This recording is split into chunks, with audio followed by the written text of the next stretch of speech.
Civil procedure கோடில் நம்ம அடுத்தபடியாக பார்க்கக்கூடிய மிக முக்கியமான டாபிக் இந்த கவுண்டர் கிளைம். அடிக்கடிக்கு உங்களுடைய கொஸ்டின் பேப்பரில் கேட்டுக்கிட்டே இருக்கக்கூடிய ஒரு டாபிக் தான். பிக் கொஸ்டின் இல்லை ஸ்மால் கொஸ்டினில் கேட்குறாங்க.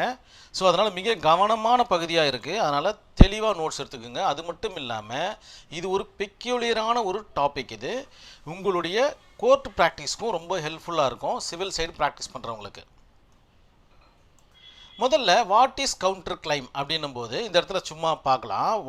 கவுண்டர் கிளைம் என்பது வாதியோட பேர் இந்த இடத்துல பிளைன்டிஃப் இல்லையா, வாதி வைக்கின்ற லீகல் ரைட்ஸுக்கு, வாதிக்கு ஒரு லீகல் ரைட்ஸ் கையில் வச்சுட்டு இருக்காரு எவிடன்ஸாக. அதே மாதிரி பிரதிவாதி இந்த இடத்துல டிஃபெண்டன்ட் போட்டிருக்கு, ஆங்கிலத்தில் படிக்கிறவங்களுக்கு டிஃபெண்டன்ட், அதாவது பிரதிவாதி மற்றொரு கிளைமை, அதாவது லீகல் ரைட்ஸை முன்வைக்கிறார். இவர்கிட்டையும் லீகல் ரைட்ஸ் இருக்குது, டிஃபெண்டன்ட்டுக்கிட்டையும் லீகல் ரைட்ஸ் இருக்குது. ரெண்டு பேருக்கிட்டையும் பார்த்தீங்கன்னா கணிசமான அளவு எவிடன்ஸை வச்சுட்டு இருக்கும் பட்சத்தில் யார் முதல்ல போகிறாங்களோ அவங்க பேர் பிளைன்டிஃபாக மாறிடும். யார் ஆனரபிள் கோர்ட்டில் வழக்க பதிவு சென்றாங்களோ அவங்க பேர் பிளைன்டிஃபாக மாறிடும். இன்னொருத்தவங்கள பேர் ஆட்டோமேட்டிக்காக டிஃபெண்டண்ட்டாக மாறிடும். இது வந்து கான்செப்ட். சரி, வழக்கு ஒன்று தான், ஏற்கனவே பதிவு செஞ்சாச்சு, பிளைன்டிஃபாக மாறிட்டார் பதிவு பண்ணவர். இவர்கிட்ட பார்த்தீங்கன்னா ஒரு 5 எவிடன்ஸ் இருக்குன்னு வச்சுப்போமே, இவர்கிட்ட ஒரு 6 எவிடன்ஸ் இருக்குன்னு வச்சுப்போம். ரெண்டுமே பார்த்தீங்கன்னா எலிஜிபிளான எவிடன்ஸு. சரி, 2 கோரிக்கைகள் வருகின்றன. 2 கோரிக்கைகள், ஒன்று பார்த்தீங்கன்னா வாதியிடமிருந்து வருது, மற்றொன்று பார்த்தீங்கன்னா பிரதிவாதியிடமிருந்து வருது. ஸோ 2 கோரிக்கைகள் ஆனரபிள் கோர்ட் முன்னாடி வருது. ஒன்று வாதியிடமிருந்து வருது, தட் மீன்ஸ் பிளைன்டிஃப் கிட்டேருந்து வருது. இன்னொன்று பார்த்தீங்கன்னா டிஃபெண்டன்ட் கிட்டேருந்து வருது. இதுதான் பார்த்தீங்கன்னா கான்செப்ட் ஆஃப் கவுண்டர் கிளைம். இது வரைக்கும் புரிஞ்சிச்சுன்னா இதுக்கப்புறம் வரக்கூடிய விஷயங்கள் மிக எளிமையாக புரிய வரும். கவுண்டர் கிளைம் பார்த்தீங்கன்னா ஆர்டர் 8 ரூல்ஸ் 6A 6G வரைக்கும் டிஃபைன் பண்ணி சொல்லுது. இந்த இடத்துல ரூல்ஸ்னு போட்டிருக்கு, ரூல்னு போடக்கூடாது. கவுண்டர் கிளைமுக்கு இது மிக முக்கியமான ஒரு கான்செப்ட். இந்த கவுண்டர் கிளைம் பார்த்தீங்கன்னா சிவில் நேச்சர் சூட்டுன்னு சொல்லலாம். ஒன்று பார்த்தீங்கன்னா மணி சூட்டுக்கு மேக்ஸிமம் வரும், இன்னொன்று பார்த்தீங்கன்னா டைட்டில் சூட்டுக்கு வரும். அது நிறைய பேர் பார்த்தீங்கன்னா டைட்டில் சூட்டுக்கு வராதுன்னு சொல்லுவாங்க. கண்டிப்பாக டைட்டில் சூட்டுக்கும் போடலாம். டைட்டில் சூட்டு மீன்ஸ் என்ன? பாகப்பிரிவினையாக இருக்கலாம், இல்லைனா நிலம் சம்பந்தப்பட்ட விஷயமா இருக்கலாம், மூவபிள் ப்ராப்பர்ட்டி, இம்மூவபிள் ப்ராப்பர்ட்டிஸ் எதுவானாலும் இருக்கலாம். ஸோ அந்த மாதிரியான சூட்டுக்கும் இந்த கவுண்டர் கிளைம் எலிஜிபிள் ஆகும். இன்னும் கொஞ்சம் டெப்த்தாக கவுண்டர் கிளைமை பற்றி சொல்லலாம் பாருங்கள். அதாவது வாதி என்பவர் பிரதிவாதிக்கு எதிராக வழக்கு ஒன்றை நீதிமன்றத்தில் தாக்கல் செய்கிறார். ஸோ ஒரு பிளைண்ட்டை வந்து அவர் நீதிமன்றத்தில் தாக்கல் செய்து வழக்கு எண்ணை பெறுகிறார். அதற்குண்டான நம்பர் அவர் வாங்கிட்டார். இப்போ என்ன பண்ணுவாங்க ஆனரபிள் கோர்ட்டில் பார்த்தீங்கன்னா, பிளைண்ட்டோடு சேர்த்து ஒரு சம்மனை பிரதிவாதிக்கு போஸ்டல் மூலிமா அனுப்புவாங்க. அந்த சம்மனை பெற்றுக்கொண்ட இந்த டிஃபெண்டன்ட் ஆனரபிள் கோர்ட் முன்னாடி வந்து இவருக்குண்டான விஷயத்தை ஆஜராகி இவருக்குண்டான அந்த ரிட்டன் ஸ்டேட்மெண்ட்டை போடுவார். அதற்கு மற்றொரு பெயர் பார்த்தீங்கன்னா கவுண்டர்னு கூட சொல்லுவாங்க. கவுண்டர் போடுறேன், அப்படி இல்லைன்னா ரிட்டன் ஸ்டேட்மெண்ட் போடுறேன் அப்படின்ற மாதிரி கோர்ட்டு முன்னாடி வந்து சொல்லுவார். இது வந்து பார்த்திங்கன்னா நடைமுறையில் இருக்கக்கூடிய ஒரு கான்செப்ட். இன்னும் தெளிவாக சொல்லப்போனால் கவுண்டர் கிளைம் அல்லாத வழக்குகளில் இதுதான் நடைமுறை. அவர் வந்து பிளைன்டிஃபை போடுறாரு, இவர் வந்து பிளைண்ட்டை போடுறாரு, இவர் வந்து ரிட்டன் ஸ்டேட்மெண்ட் அப்படின்லாம் கவுண்டரை போடுறாரு. அதுக்கப்புறம் பார்த்தீங்கன்னா வழக்கு பார்த்தீங்கன்னா ட்ரையலுக்கு கொஞ்சம் கொஞ்சமாக ரன் ஆகி மூவ் ஆகிடும். ஆனால் கவுண்டர் கிளைமில் கொஞ்சம் டிஃப்ரெண்ட் ஆகுது. இந்த இடத்துல கொஞ்சம் கவனமாக கேளுங்க. இந்த இடத்துல வழக்கு ஒன்று தான், ஆனால் 2 கோரிக்கைகள்னு சொல்லியாச்சு. ஸோ இவர்கிட்ட ஒரு கோரிக்கை இருக்குது, இவர்கிட்ட ஒரு கோரிக்கை இருக்குது. இவர்கிட்ட இருக்கிற கோரிக்கையை ஆனரபிள் கோர்ட் முன்னாடி பிளைண்ட்டாக வச்சுட்டாரு. இவர்கிட்ட இருக்கிற கோரிக்கையை இதுக்கப்புறம் தான் வைக்கணும். இவர் என்ன பண்ணுறாருன்னு பார்த்தீங்கன்னா written statement along with counter கிளைமோட ஒரு பெட்டிஷனை ஆனரபிள் கோர்ட்டு முன்னாடி சப்மிட் பண்ணிட்டாருன்னா இப்போ நடக்கக்கூடிய விஷயங்களை பாருங்கள். இன்னும் கொஞ்சம் பாருங்கள், இன்னும் கொஞ்சம் டெப்த்தாக உள்ளே போகிறேன். ஆக்சுவலாக இவரும் ஒரு பிளைண்ட்டை இந்த இடத்துல போட்டிருக்காரு, ஒரு கோரிக்கை. இவரும் இந்த இடத்துல ரிட்டன் ஸ்டேட்மெண்ட் ப்ளஸ் பிளைண்ட்டை போட்டிருக்காரு. அதுதான் இந்த இடத்துல முக்கியமாக பார்க்கணும். ரிட்டன் ஸ்டேட்மெண்ட்டையும் போட்டுட்டாரு, இவர் சொன்னதுக்கு மறுப்பும் தெரிவிச்சிட்டாரு. ப்ளஸ் என்ன பண்ணுறாரு அப்படின்னு பார்த்தீங்கன்னா ஒரு கோரிக்கை ஒன்று வைக்கிறார். இவர் வச்சா மாதிரி ஒரு கோரிக்கை இவரும் வைக்கிறாரு. அதற்கு பெயரும் பிளைண்ட்டு தான். ஆனால் இந்த இடத்துல என்னமா சொல்கிறாங்க, அதற்கு பேர் கவுண்டர் கிளைம்னு சொல்கிறாங்க. இந்த இடத்துல மிக முக்கியமாக நீங்கள் புரிஞ்சிக்கக்கூடிய விஷயம் இதுதான். அதை தான் இந்த இடத்துல டிஸ்கஸ் பண்ணியிருக்கு. சேம் சூட்டு, ஒரே ஒரு வழக்கு இல்லைங்களா, ஒரு மாதிரியான வழக்கு, ஒரே ஒரு மாதிரியான கோர்ட்டில் நடக்கிற வழக்கு, same suit and same court. But different action, இவர்கிட்ட ஒரு ஆக்ஷன் இருக்குது, இவர்கிட்ட ஒரு ஆக்ஷன் இருக்குது. ஓகேங்களா, இதுதான் இந்த இடத்துல சொல்லப்பட்டிருக்க இந்த ஃப்ளோ சார்ட்டான ஒரு concept.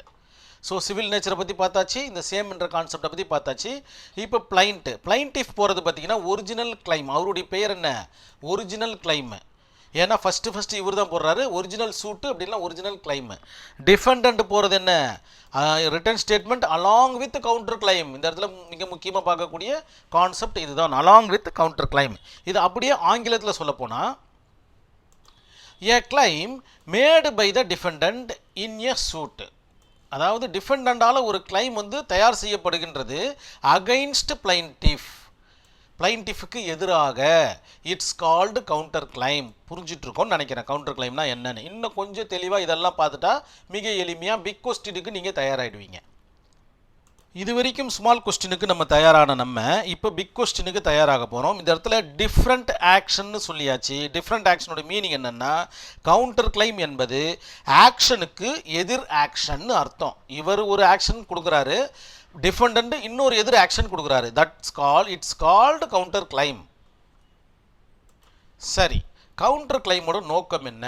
Objective of counter claim. ஏன்பா அவர் தனியாக வழக்கு போட்டுக்கிட்டுமே நமக்கு என்ன வந்தது அப்படின்ற பட்சத்தில் இந்த இடத்துல தான் அது தெளிவாக சொல்லப்படுது. இப்போ டிஃபெண்டன்ட்டிடம் போதுமான ஆதாரங்கள் இருக்குது. இவர் தொடர்ந்த வழக்கின் மேலே போதுமான ஆதாரங்கள், அதாவது இவர் வழக்கில் வின் பண்ணக்கூடிய அளவுக்குண்டான சான்றாவணங்கள் இவர்கிட்ட இருக்கும் பட்சத்தில் இவர் தனியாக வழக்கு தாக்கல் செஞ்சால் என்ன நடக்கும் அப்படின்னும் பட்சத்தில் கோர்ட்டுடைய டைம் வேஸ்ட் ஆகிடும். அதுக்கப்புறம் பார்த்திங்கன்னா மல்டிபிள் சூட் ஆகிடும், 2-3 சூட் ஆகிடும். இது ஒரு சூட்டு, அது ஒரு சூட்டு, இது ஒரு வழக்கு, அது ஒரு வழக்கு ஆகிடும். அது மட்டும் இல்லாமல் ஜுடிஷியல் டைம் பார்த்திங்கன்னா மிக கணிசமாக சேவ் பண்ணலாம்.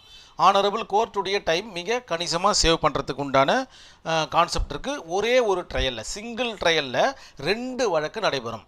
இவரும் தனியாக கோர்ட் ஃபீ கட்டுவார், இவரும் தனியாக கோர்ட் ஃபீ கட்டுவார்.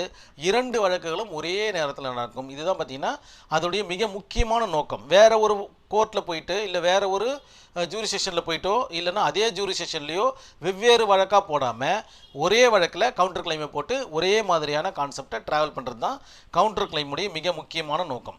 அதுக்கப்புறம் காஸ் ஆஃப் ஆக்ஷன் எப்படி இருக்கும் அப்படின்னு பார்த்தீங்கன்னா, காஸ் ஆஃப் ஆக்ஷன்னா ஒன்றும் கிடையாது, அந்த வழக்குக்கு சம்பந்தமான சங்கதிகள்னு பேர். அதாவது இவர் பார்த்தீங்கன்னா ஒரு நிலத்தை ஆக்கிரமிப்பு செஞ்சுருப்பார், யார்? டிஃபெண்டன்ட்டு. இவர் பார்த்தீங்கன்னா நிலத்தின் உரிமையாளராக இருப்பார். இந்த ஆக்கிரமிப்பு செய்யப்பட்ட அந்த ஒரு விஷயத்தை தான் காஸ் ஆஃப் ஆக்ஷன்னு சொல்லுவாங்க. அதற்கு உண்டான டேட்டு, மந்த்து, இயர் எல்லாத்தையும் நம்ம மென்ஷன் பண்ணி சொல்லி ஆகணும். அது மட்டும் இல்லாமல் யாரெல்லாம் அதில் இன்வால்வ் ஆகியிருக்காங்கன்ற விஷயத்தெல்லாம் சொல்கிறதுக்கு பேர் தான் காஸ் ஆஃப் ஆக்ஷன். இது எந்த இடத்துலேருந்து அரோஸ் ஆகுது, அதாவது எந்த இடத்துலேருந்து இது ரைஸ் ஆகுது அப்படின்னு சொல்கிறது தான் இந்த காஸ் ஆஃப் ஆக்ஷன்.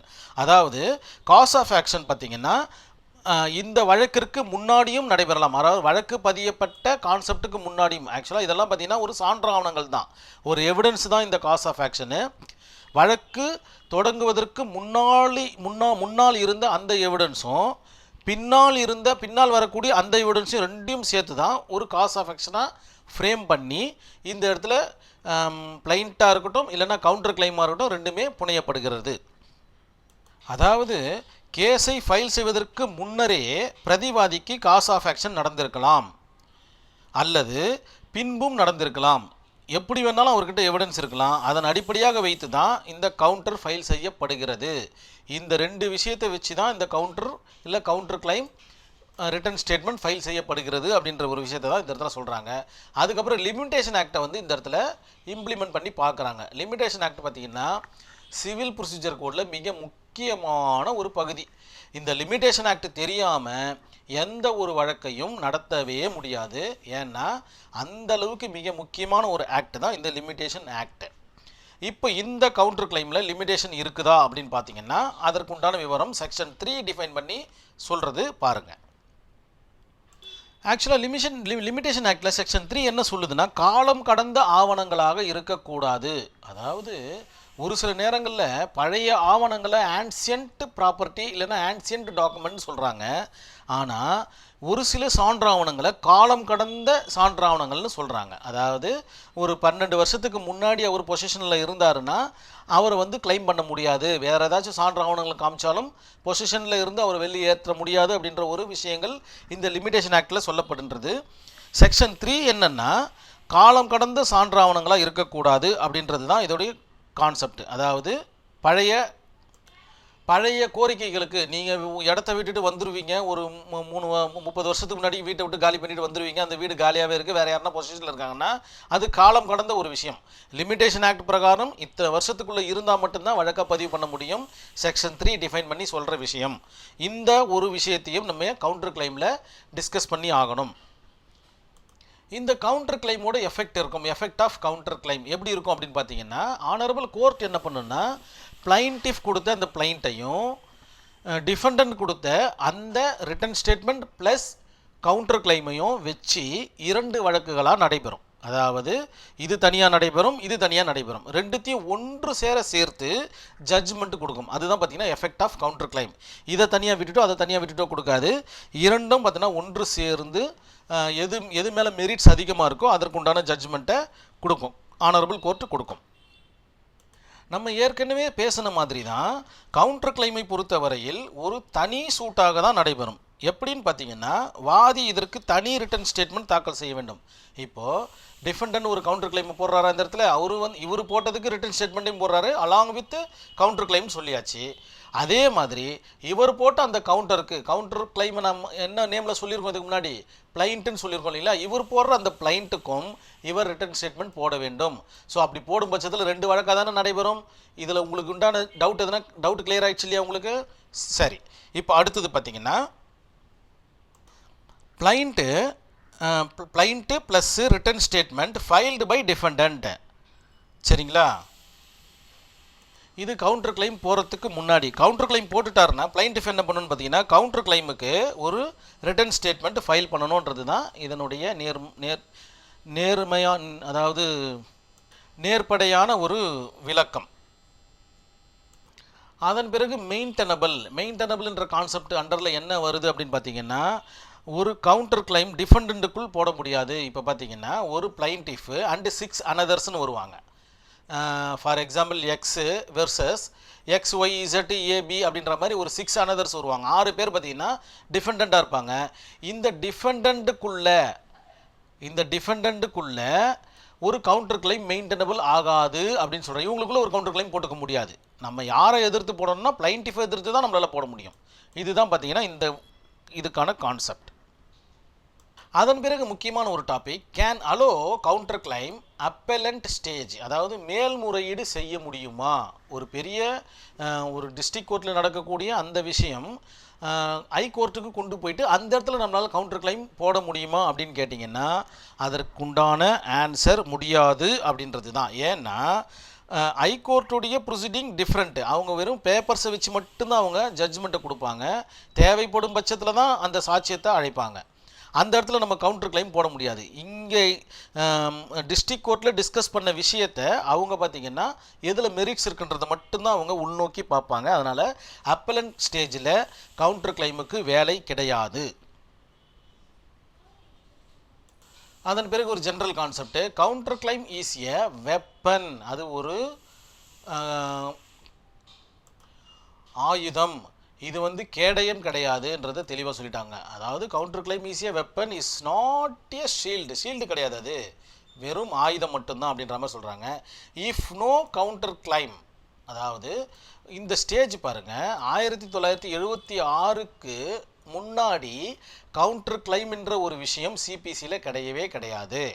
இதை நீங்கள் உங்களுடைய ஆன்சர் ஷீட்டில் மென்ஷன் பண்ணணும். அதாவது எனாக்டட் ஆன் March 21 1908க்கு முன்னாடி இல்லை, இந்த இடத்துல உருவாக்கப்படுகின்ற நேரத்தில் இந்த கவுண்டர் கிளைம் என்ற ஒரு கான்செப்ட் சிபிசியில் இல்லைன்றாங்க, வேறு ஒன்றும் கிடையாது.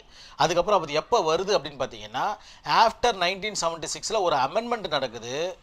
அந்த அமெண்ட்மெண்ட்டில் இந்த டாப்பிக்கை ஆட் பண்ணிடுறாங்க. எப்படி ஆட் பண்ணுறாங்கன்னு பார்த்தீங்கன்னா, 1964 ஆனரபிள் சுப்ரீம் கோர்ட்டு இந்த விஷயத்தை டிஸ்கஸ் பண்ணுறதன் அடிப்படையில் இந்த இடத்துல அமெண்ட்மெண்ட்டில் கொண்டு வந்துடுறாங்க கவுண்டர் கிளைமாக. மேலும் கவுண்டர் கிளைம் பார்த்தீங்கன்னா ஒரு டிஃபெண்டன்டோடைய ரைட்ஸாக இந்த இடத்துல சொல்லப்பட்டிருக்கு. ஆஃப்டர் அமெண்ட்மெண்ட்டுக்கு அப்புறமா என்ன சொல்லியிருக்காங்க, இது டிஃபெண்டன்டோடைய ரைட்ஸ், யாரும் இதை மேக்ஸிமம் யூஸ் பண்ணுறது கிடையாது. இந்த விஷயத்தை உங்களுடைய மெயினில் மிக நேர்த்தியாக பதிவு பண்ணி வச்சுக்கிங்க. எதனா ஒரு சிவில் சூட் வரும்போது கவுண்டர் கிளைம் போட முடியுமா அப்படின்றத நம்ம திங்க் பண்ணிக்கிட்டே இருக்கணும். கவுண்டர் கிளைம் போட முடியுன்ற பட்சத்தில் கவுண்டர் கிளைமை போட்டு அந்த வழக்கிற்குண்டான நிவாரணத்தை மிக எளிமையாக ஒரே வழக்கில் பெறலான்றது தான் இந்த கவுண்டர் கிளைமுக்கு உண்டான நீதி. இந்த வீடியோ உங்களுக்கு புரிஞ்சிருக்கும்னு நினைக்கிறேன். நன்றி, வணக்கம்.